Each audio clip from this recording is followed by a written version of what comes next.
fallen, sinful human will is always in conflict with God's will and is always struggling. So that's one thing. That the struggle's going on within the unity. Well, Maximus the Confessor, who was one of the great Eastern fathers, said, no, if Chalcedon is right, there must be two wills in Jesus, divine and human. Now, in the unity of one person. So we're not talking about like St. Francis has his will and God has his will and they really come together in friendship. That's fine. That's called being a saint. But there really are two wills in Jesus, and, Maximus said, two minds. There's a divine mind and a human mind in Jesus. Now, how does that look? What is that? How does that show up? I think The Chosen does that pretty well. When you, at times, you see the human mind, which means conditioned by time and space and culture and limited and so on, and you see the divine mind, both grounded in the unicity of the divine person. If that makes any sense. What that feels like on the inside, nobody knows. What that looks like, the Gospels give us a sense of it.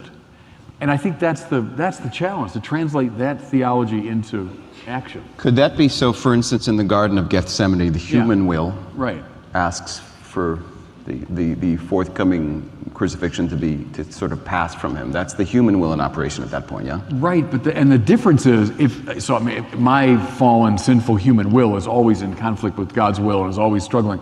So that's one thing. That the struggle's going on within the unity of his person. That's what makes it so remarkable and so unique, sui generis, right? Again, what that feels like, the Gospels give us a picture.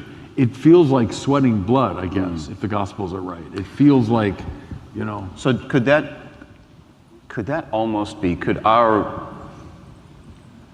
struggle that we have as humans, the struggle between spirit and the flesh, is that perhaps more of a